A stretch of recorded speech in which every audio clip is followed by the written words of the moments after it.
এই সেই মহান পথপ্রদর্শক যে কিয়ামতের পূর্বে জুলুম দূর করে ইনসাফ প্রতিষ্ঠা করবে পুরো বিশ্বে। হযরত দাজ্জাল মুক্ত হয়ে গেছে। সমুদ্রের মাঝখানে এক রহস্যময় দ্বীপ, আর সেখানে শিকলে বন্দী এক ভয়ঙ্কর ব্যক্তি যে অপেক্ষা করছিল। রাসূলুল্লাহ সাল্লাল্লাহু আলাইহি ওয়াসাল্লাম বলেছেন, তার ফিতনা হবে দুনিয়ার সবচেয়ে বড় পরীক্ষা। আর হঠাৎ তার শিকল ভেঙে গেল, ফিতনার বাদশা মুক্ত হয়ে গেল।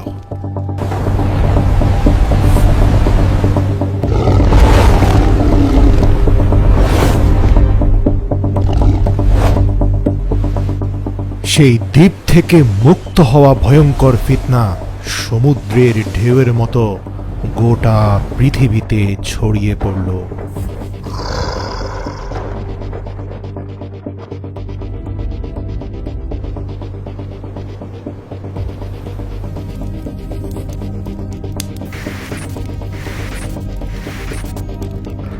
আর যখন দাজ্জাল বের হয়ে আসবে, তখন দুনিয়া বিশৃঙ্খলায় ডুবে যাবে।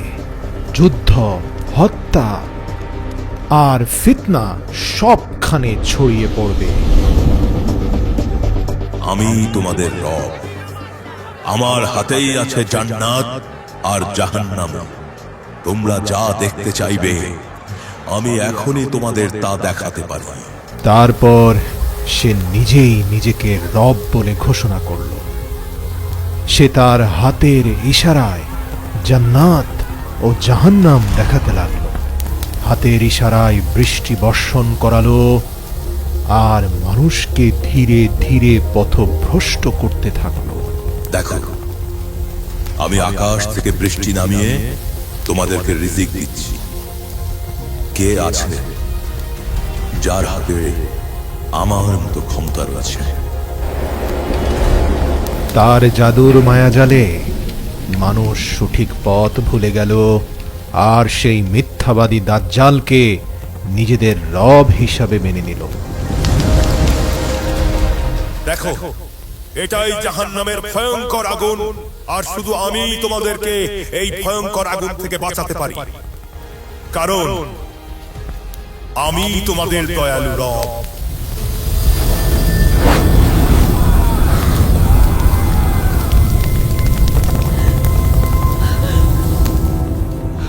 ফিতনার আগুন এতটাই প্রবল ছিল যে হাজার হাজার মানুষ তার মিথ্যা প্রতিশ্রুতির উপর ঈমান নিয়ে এলো। দেখো, এটাই জান্নাতের সুন্দর বাগান, যেখানে নদীগুলো প্রবাহিত হচ্ছে, যা শুধু আমার আনুগত্যকারীদের জন্য।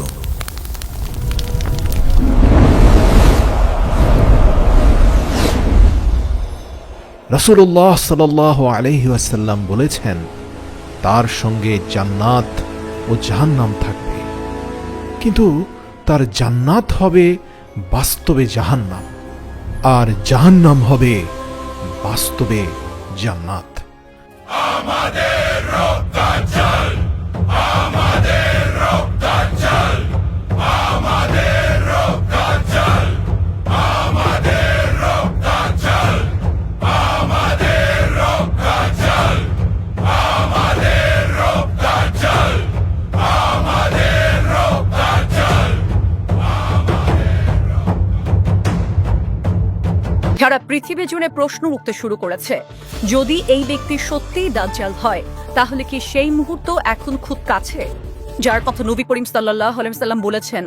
তবে কি ঈসা ইবনে মরিয়ম আলাইহিস সালামও খুব দ্রুতই দুনিয়াতে আগমন করতে যাচ্ছেন?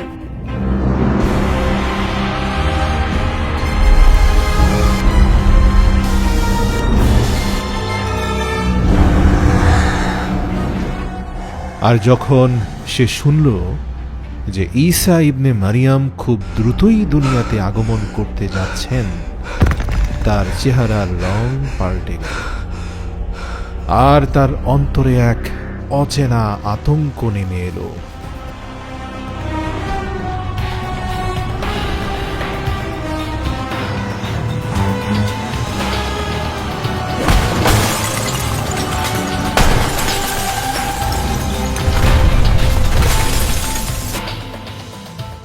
হযরত ঈসা আগমনের সংবাদ শুনে ভয় পেয়েছিস? তোর ধ্বংস অতি নিকটে।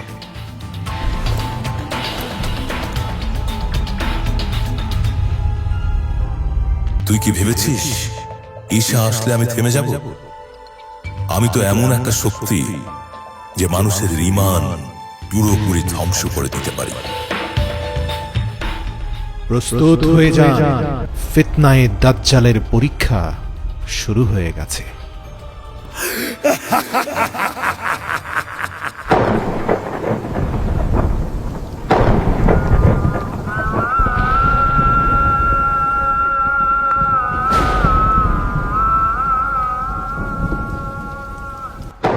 আর তারপর ঈসা ইবনে মারিয়াম আসমান থেকে দুনিয়াতে আগমন করলেন সাদা ঝকঝকে পোশাকে, আর তার চেহারা থেকে ফোঁটা ফোঁটা পানি ঝরছিল যা মুক্তোর মতো ঝলমল করছিল।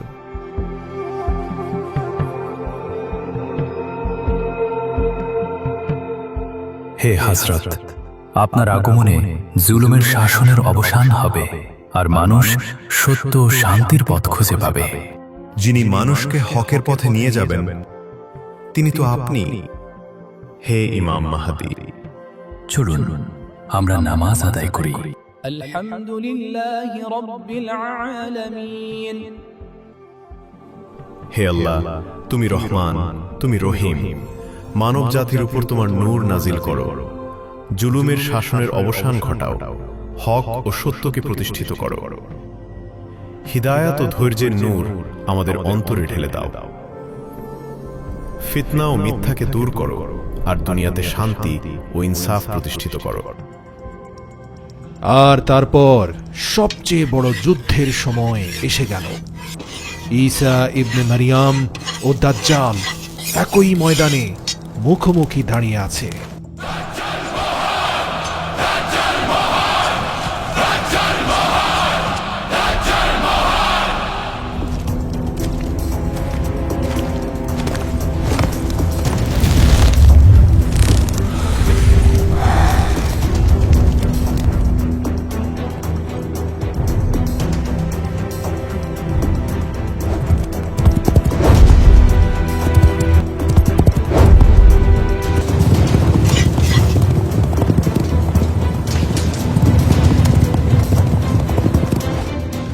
রাসূল সাল্লাল্লাহু আলাইহি ওয়াসাল্লাম বলেছেন, হযরত আদম আলাইহিস সালাম থেকে কিয়ামত পর্যন্ত দাজ্জালের চেয়ে বড় ফিতনা মানব জাতির উপর আর কখনো আসেনি।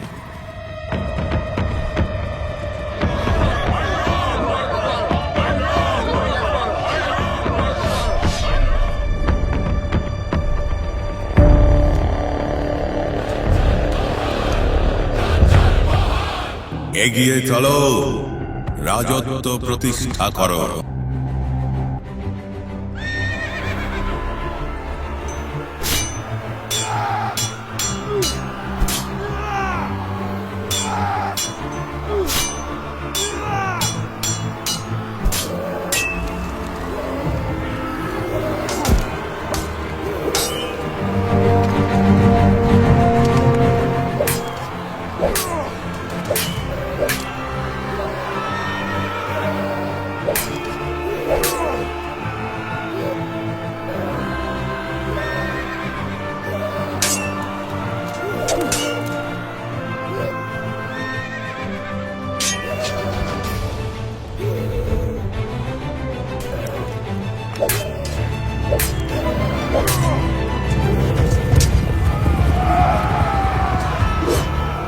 দাজ্জাল যেই মুহূর্তে ঈসা ইবনে মারিয়ামকে দেখল, তার সব মিথ্যা দাবি ভেঙে চুরমার হয়ে গেল।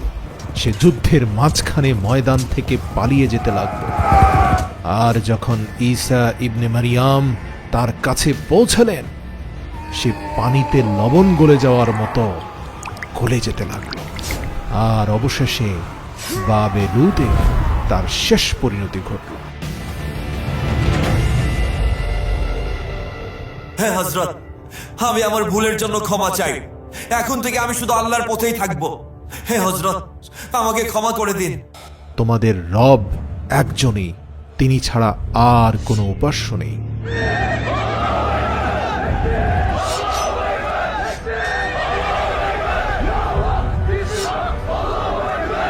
আলহামদুলিল্লাহ। হে আল্লাহ, তুমি সর্বোচ্চ প্রতিপালক, আর তুমি এই সৃষ্টি জগতের প্রকৃত বাদশাহ।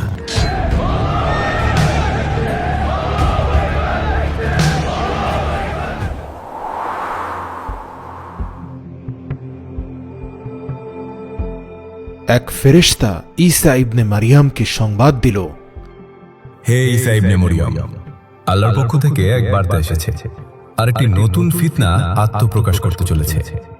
ইয়াজুজ ও মাজুজের প্রাচীর ভাঙতে চলেছে। তারা পৃথিবীতে ছড়িয়ে পড়বে, তাদের তুফান সব কিছু গ্রাস করে নেবে।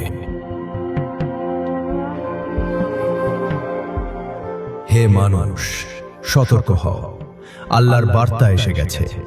যে জাতির কথা তোমরা এতদিন ধরে শুনে এসেছো, ইয়াজুজ ও মাজুজ, তারা এখন বন্দী দশা থেকে মুক্ত হয়ে গেছে, আর তারা মানব জাতির সামনে নিয়ে আসছে এক নতুন ভয়াবহ পরীক্ষা। ভয় পেয়ে পালিয়ে যেও না, ঈমানকে বুকে ধারণ করে সামনে এগিয়ে চলো। পাহাড়গুলোই হবে তোমাদের জন্য আল্লাহর আশ্রয়। সবাই একসঙ্গে পাহাড়ের দিকে জড়ো হয়ে যাও।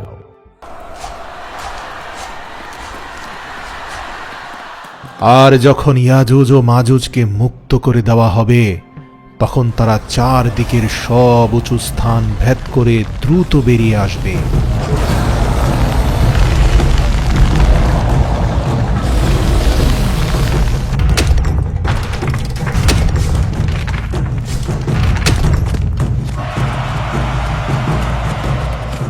আর যখন সেই প্রাচীর ভেঙে পড়ল, ইয়াজুজ ও মাজুজ পাহাড় পর্বত থেকে নেমে এসে ঢেউয়ের মতো সারা দুনিয়াকে আচ্ছন্ন করে ফেলল। সব মানুষ দূর পাহাড়ে সমবেত হল বাইতুল মুকাদ্দাসের কাছাকাছি, আল্লাহর আশ্রয়ের ছায়াতলে।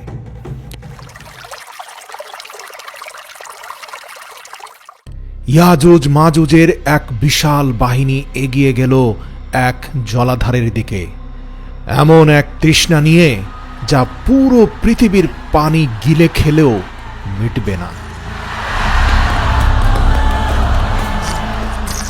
সূরা মুলকে আল্লাহ তাআলা বলেন, আর যদি আমি তোমাদের পানি মাটির গভীরে ঢুকিয়ে দেই, তাহলে কে আছে যে তোমাদের জন্য আবার প্রবাহমান পানি এনে দেবে?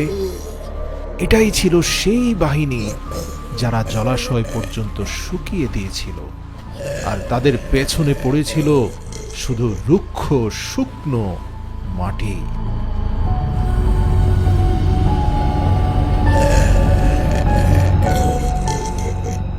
পাহাড়ের দিকে পালিয়ে কি তোমরা রক্ষা পাবে? আমরা আগুনের স্রোতের মতো ধেয়ে আসব, আর তোমাদের আর্তচিৎকারে কেঁপে উঠবে গোটা পৃথিবী।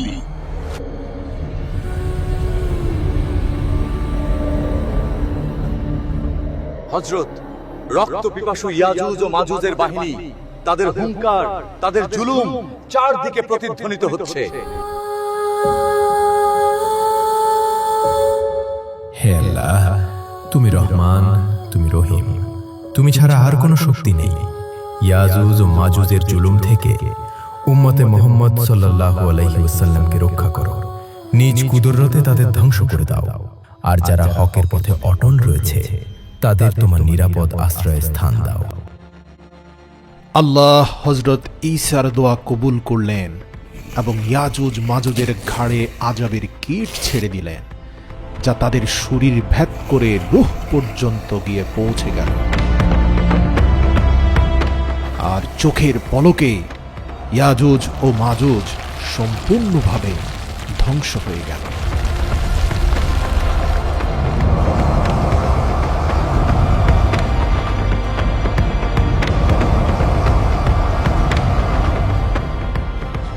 জমিনে পড়ে থাকা ইয়াজুজ মাজুজের দেহগুলো পৃথিবীকে নোংরা এবং দুর্গন্ধময় করে তুলল। এরপর আল্লাহ এক রহমতের প্রবল বৃষ্টি পাঠালেন, যা তাদের সব দুর্গন্ধ ক্ষতচিহ্ন মুছে দিয়ে দেহগুলোকে সমুদ্রের গভীরে ভাসিয়ে নিয়ে গেল।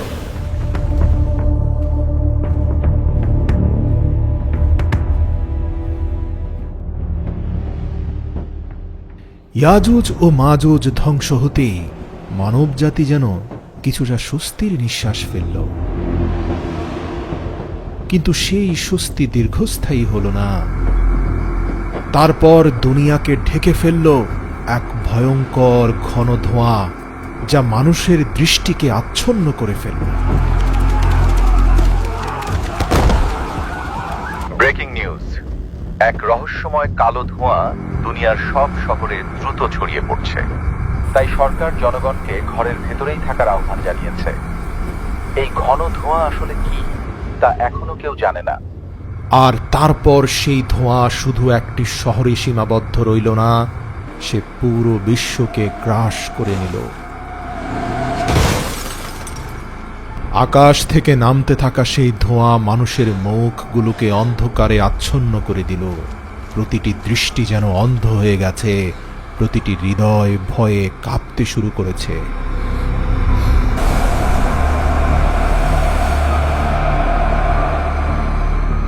ঘন ধোঁয়ায় আচ্ছন্ন পুরো দুনিয়া। এটাই কি তবে কিয়ামতের সূচনা? আকাশ থেকে নেমে আসা সেই ধোঁয়া পৃথিবীকে গিলে খাচ্ছে। প্রতিটি নিঃশ্বাসে মিশে যাচ্ছে বিষ। কিন্তু না, এ তো কেবল শুরু। হায় আল্লাহ, এই সবই আমাদের কর্মের পরিণতি।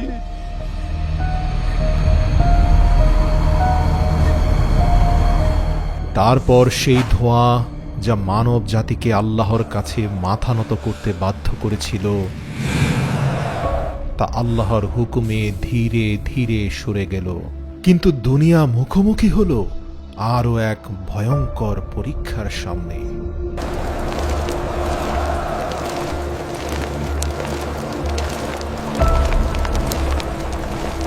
দেখো কেমন অন্ধকার।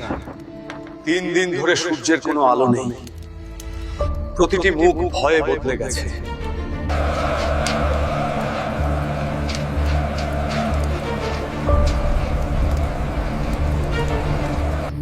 হে আল্লাহ, তুমি আমাদের এই অন্ধকার আর জুলুম থেকে রক্ষা করো। হ্যাঁ, এটি কিয়ামতের সর্বশ্রেষ্ঠ লক্ষণ। সূর্য পূর্ব দিকে উঠা বন্ধ হয়ে গেল, দিন যেন থেমে গেল, আর রাত ক্রমেই দীর্ঘ হতে থাকল।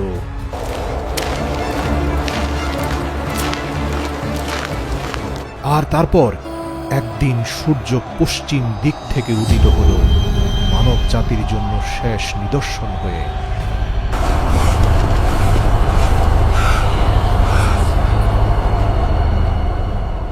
হায় আল্লাহ, একে একে রাসূল সাল্লাল্লাহু আলাইহি ওয়াসাল্লামের সব ভবিষ্যৎবাণী সত্য প্রমাণ হচ্ছে।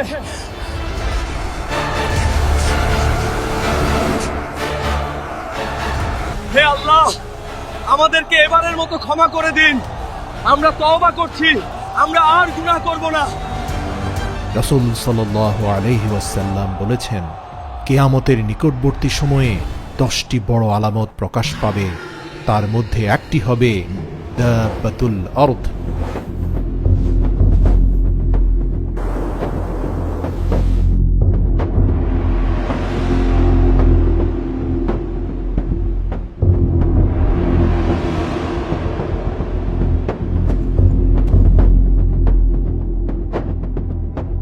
মানুষ কিছু বুঝে ওঠার আগেই তওবার দরজা বন্ধ হয়ে গেল। সেই সময় যে ঈমান আনবে তার ঈমান আর কবুল করা হবে না। হে মানুষ, তুমি কোথায় পালাচ্ছ? সত্য থেকে পালিয়ে কখনো বাঁচা যায় না। আমি আল্লাহর তরফ থেকে প্রেরিত সেই সত্তা, যে তোমাদের সামনে সত্য এবং মিথ্যার পার্থক্য স্পষ্ট করে দেব। আর যখন আল্লাহর হুকুম চূড়ান্তভাবে বাস্তবায়িত হলো, তখন পৃথিবীর বুক চিরে বেরিয়ে এলো দাব্বাতুল আরদ। সে মানুষের উদ্দেশ্যে বলল, তোমরা আল্লাহর নিদর্শনগুলোকে মিথ্যা বলে উড়িয়ে দিয়েছিলে, আর আজ সত্য তোমাদের সামনে দাঁড়িয়ে আছে। মানুষ তাকে দেখে ভয়ে পালাতে শুরু করলো, কিন্তু কেউই তার পাকড়াও থেকে রেহাই পেল না।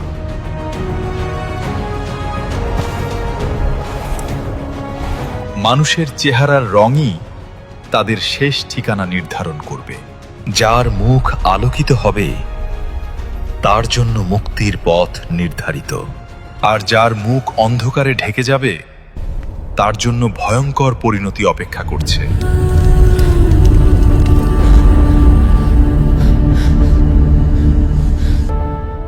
এবার তোমার পালা। লোকেরা ভয়ে নিজেদের দুই হাত তুলে ক্ষমা ও পরিত্রাণের আশায় কাঁদতে শুরু করল, কিন্তু তওবার দরজা পশ্চিম আকাশে সূর্য উদিত হওয়ার সাথে সাথেই বন্ধ হয়ে গেছে।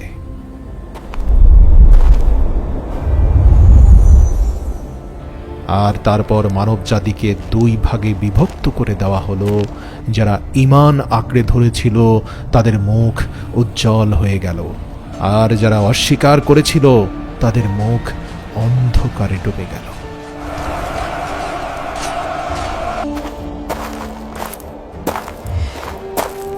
আর যখন দাব্বাতুল আরদ তার দায়িত্ব শেষ করল, তখন আল্লাহর হুকুমে সে আবার মাটির ভেতর তলিয়ে গেল। তার কাজ ছিল ফয়সালা করা, আর সেই ফয়সালা হয়ে গেছে।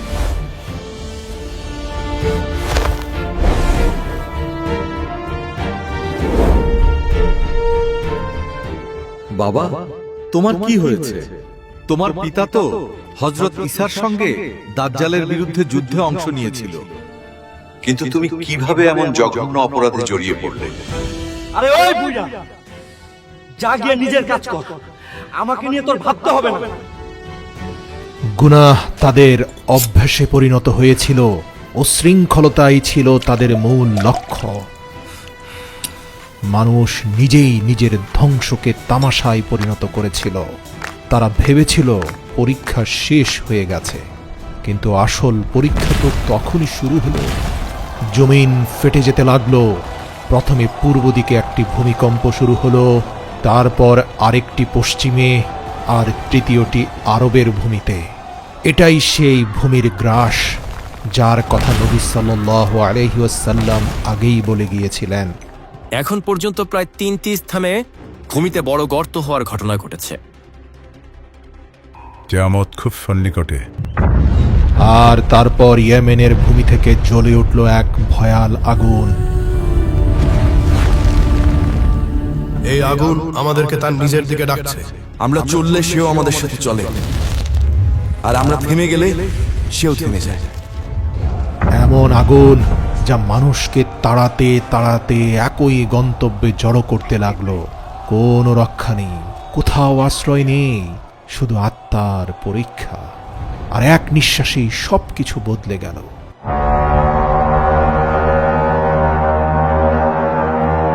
সিংগায় ফু দেওয়া হয়ে গেছে, আর কিয়ামত সামনে এসে দাঁড়িয়ে গেছে।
সূরা জুমারের ৬৭ নম্বর আয়াতে আল্লাহ বলেন, তারা আল্লাহকে তার প্রাপ্য মর্যাদা দেয়নি, অথচ কিয়ামতের দিন সমগ্র পৃথিবী থাকবে তার মুঠোয়, আর আসমান সমূহ ভাঁজ করা থাকবে তার ডান হাতে।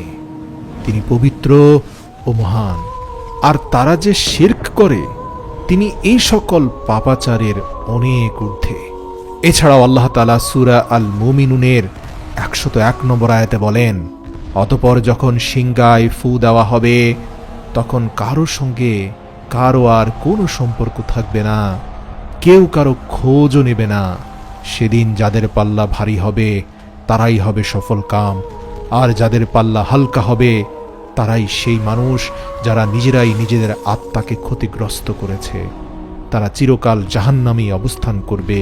সূরা আল মুমিনুন আয়াত ১০১। প্রিয় দর্শক, আমি যদি আপনাকে বলি আপনার জীবনে দাজ্জাল ঢুকে পড়েছে, ইয়াজুজ মাজুজ আপনার অন্তরকে ধীরে ধীরে গ্রাস করে নিচ্ছে, হয়তো অবাক হয়ে বলবেন, দাজ্জাল তো এখনো আসেনি, ইয়াজুজ মাজুজও তো এখনো বের হয়নি। যদি সত্যি এমনটা আপনি মনে করেন, তাহলে আপনি এক মহা বিপদের সাগরে ডুবে আছেন। এই প্রশ্নগুলোর উত্তর ভিডিওতে নেই, এই উত্তর আছে এই বইটায়। ফিতনার যুগে একজন মুমিন, দাজ্জাল থেকে আত্মশুদ্ধি।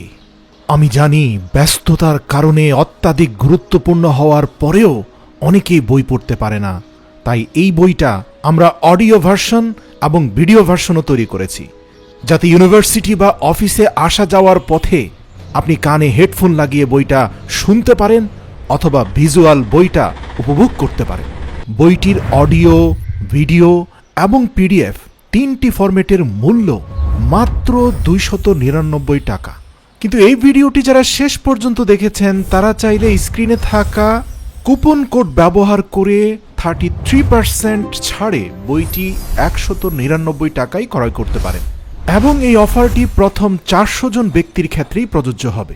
এটি শুধুমাত্র একটি বই নয়, এটি ফিতনা থেকে বেঁচে থাকার একটা বৈজ্ঞানিক গাইডলাইন।